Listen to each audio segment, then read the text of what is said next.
नमस्ते है जी। धैर्यवान हीलिंग साइंस से मैं हूँ धैर्यवान, आपका अपना हीलिंग मास्टर। साथियों, दुर्गा पक्ष शुरू होने वाला है। इस समय बेहद शक्तियां बरसती है। देवी माता खुद संसार में विचरण करती है, तो शक्तियां तो बरसेंगी। जो साधक जिस भी तरह की साधना पूरा करना चाहते हैं इस समय कर पाते हैं, जैसे 64 योगिनी साधना, अप्सरा सिद्धि साधना, महागौरी साधना। ये सब सात्विक साधना है जो नवरात्रि में पूरी हो जाती है। लेकिन हम तो हीलर्स हैं, साधना बहुत ज़्यादा नहीं जानते, हीलिंग करना जानते और हीलिंग साइंस को ही सीख रहे हैं। तो आज हम चर्चा करने वाले हैं दुर्गा रेकी के बारे में। अब सुनने में ये थोड़ा सा नया लगेगा क्योंकि रेकी शब्द तो जापानी है, तो दुर्गा माता का इसमें क्या काम।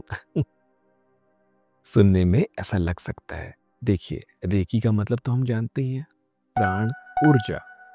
तो अगर हम दुर्गा प्राण ऊर्जा बोलेंगे तो भी सहज, अगर हिंदी की बात करना है तो। लेकिन रेकी तो जापानी शब्द है, और अगर जापान में माता दुर्गा का नाम पुकारे तो क्या पुकारेंगे? वो तो दुर्गा ही पुकारेंगे ना। उनके लिए भी देवी दुर्गा माता दुर्गा ही है। तो दुर्गा रेकी हर जगह ऐसे ही बोलते हैं।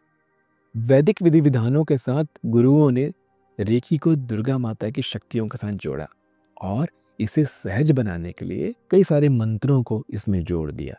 वैदिक विधि विधानों के साथ एक व्यक्ति जो बचपन से हिंदू परंपराओं के साथ बड़ा हुआ है, उसके लिए बहुत आसान हो जाता है दुर्गा रेकी को साध पाना, दुर्गा रेकी को प्रैक्टिस कर पाना। क्योंकि कहीं ना कहीं हम जापानी नहीं हैं, जापान की परंपराओं से बहुत ज़्यादा बचपन से अब तक अवगत नहीं रहे हैं, लेकिन सीखने से वो भी आसान हो जाता है। दुर्गा रेकी हम जुड़े हुए हैं, हमारे लिए बहुत सहज हो जाता है, और मंत्रों का प्रयोग करना भी हमें बचपन से सिखाया गया है।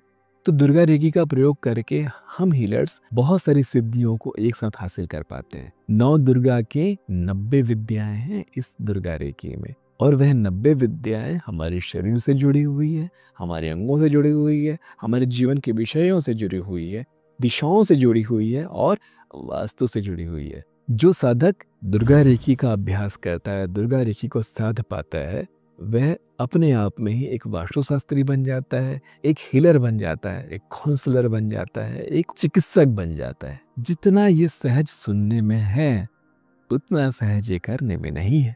क्योंकि आप बैठना नहीं चाहते ना, आप शांत नहीं होना चाहते ना, आपको हर चीज बहुत जल्दी चाहिए ना, है ना? नहीं, यदि आप दुर्गा रेकी की उपासना करेंगे, अगर दुर्गा रेकी आप सीखना चाहेंगे, कि सबसे महत्वपूर्ण मेन काम ये है कि आप बैठें, आप शांत होना सीखें। आपके अंदर इतनी धीरज होनी चाहिए, इतना धैर्य होना चाहिए कि आप चुप करके अपने भीतर उतर सके, चुप करके शांत होकर के आधे घंटे बैठ सके। धैर्यवान होना पड़ेगा आपको। जैसा कि हम जानते हैं कि इसमें दुर्गा देवी के 9 स्वरूप होते हैं और 10 महाविद्याएं होती है और 90 कलाएं, जैसा कि मैंने आपसे कहा। तो इसको समझने के लिए मैं कुछ देवियों के नाम बता देता हूँ, ताकि आपको ये बात हल्के से समझ में आ जाए कि कौन कौन सी दिशाओं में कौन कौन सी देवियों का हम आह्वान करेंगे और उनके मंत्रों से उनकी शक्ति को अपनी हीलिंग के लिए इस्तेमाल करेंगे। जैसे कि उमा देवी हमारे मस्तक के लिए, आज्ञा चक्र हमारे कपोल के लिए, हमारे शीर्ष, हमारे बुद्धि, हमारी चेतना के लिए। कौमारी देवी दांतों के लिए, मुख के लिए, है ना, हमारे ओरल हेल्थ के लिए। अपने या किसी की भी हम हीलिंग करना चाहते हैं जिसके दांतों में या पूरे ओरल हेल्थ को हम ठीक करना चाहते हैं, तो कौमारी देवी। देखिए, ये कोई देवी प्रकट नहीं हुई है, एक महाशक्ति देवी को हम अलग अलग रूप में जान पा रहे हैं, क्योंकि हम इंसान हैं। हम उस महाशक्ति को हर तरह से नहीं देख सकते, हम केवल उनको बूंद में देख सकते हैं। पूरे सागर में मुंह डाल करके हम पानी नहीं पी सकते, हमारे लिए तो एक गिलास पानी ही काफ़ी है। तो अलग अलग गिलास में, अलग अलग बर्तन में हम अपने लिए पानी रख लेते हैं और उस शक्ति का प्रयोग करके, उस जल का प्रयोग करके हम हीलिंग करते हैं। हमारी नाक के लिए, नासिका के लिए, पूरे श्वास नली के लिए, श्वास तंत्र के लिए देवी सुगंधा, नाम ही कितना सुंदर है, सुगंधा। जीभ के लिए, जुबान के लिए, हम जो बोलते हैं, वाक शुद्धि जो बोलते हैं वो होता है, या कभी कभी जो लोग कुछ भी बोलते हैं उनका कुछ नहीं होता। देवी सरस्वती, हम सभी जानते हैं देवी सरस्वती को।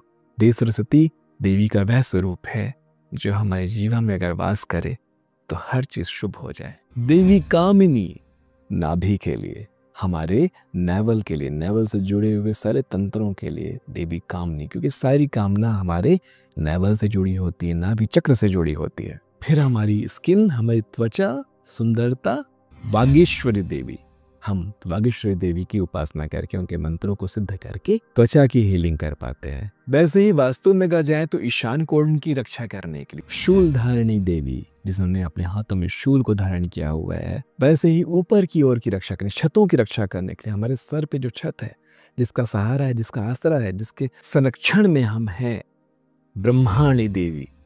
ऐसे ही वास्तु से जुड़े हुए बहुत सारे विधाओं के लिए देवियों के अलग अलग नाम हैं। अब आते हैं हमारे विचारों में। हमारे विचार भी तो, हमारी भावनाएं भी तो हैं।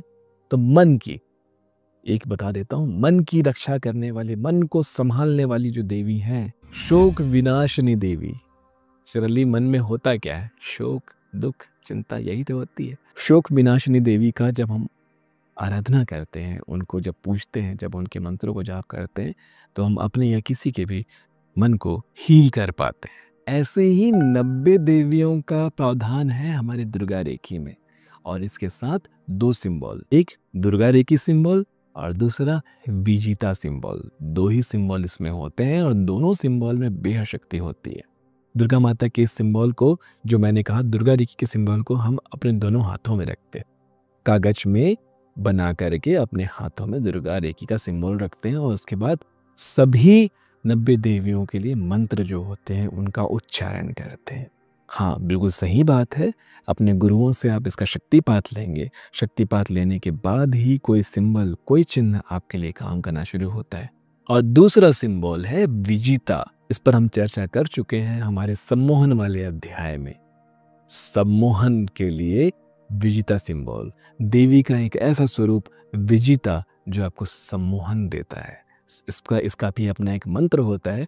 उसका प्रयोग करने से, मंत्र जाप करने से, मंत्र शक्ति से आप में दैवी सम्मोहन पैदा होता है, और सम्मोहन पैदा होने से आपके अंदर वह सारे दैवी गुण भी प्राप्त होते हैं जो आपको अपने भीतर चाहिए एक हीलर बनने के लिए, जैसे सौंदर्य, सुंदर वाणी, आकर्षक व्यक्तित्व, स्वच्छ और साफ सुथरी जीवन शैली। तो ये 2 सिंबल का शक्तिपात आप लेंगे जब आप दुर्गा रेखी करेंगे। लेकिन इसके लिए गुरुओं ने एक रेखा खींच रखी है। जब आप ट्रेडिशनल रेखी करते हैं, हाँ, तो उसका कम से कम पहला लेवल या दूसरा लेवल का शक्तिपात आप लिए होने चाहिए। सिर्फ शक्तिपात नहीं, प्रैक्टिस किए होने चाहिए। कम से कम पहला लेवल या दूसरा लेवल। पहले लेवल के बाद भी आप दुर्गा रेखी ले सकते हैं, दूसरे लेवल के बाद तो आप बिल्कुल योग्य हैं। तो 1 या 2 लेवल आप रेखी का जब कर चुके होंगे, क्योंकि उसमें आपको बहुत सारे सिंबल्स का प्रयोग करने आ चुका होगा, आपको बैठने आ चुका होगा। कोई भी लेवल करने का मतलब ये है बेटा जी कि आपने अभ्यास किए हैं, आपने शिक्षा ली है। इसे किसी धर्म से मत जोड़िएगा, अपने विश्वास में रखिएगा। ये सिर्फ ना, जो अखंड ब्रह्मांड है हमारे सामने, महान शक्ति है हमारे सामने, उसे समझने के लिए फॉर्मूलाज है, ये सूत्र हैं। जैसे ध्यान का सूत्र होता है, गणित का सूत्र होता है, वेदों का सूत्र होता है, ज्योतिष का सूत्र होता है, ग्रह नक्षत्रों के लिए हमें सूत्र की आवश्यकता होती है। ये वही सूत्र है, फॉर्मूला है, जिससे हम आसानी से चीज़ों को कर पाते हैं। जिस दिन आप में से कोई भी एनलाइटेंट हो गया, एनलाइटमेंट को प्राप्त कर गया, उस दिन इन सारी चीज़ों की आवश्यकता नहीं रहेगी।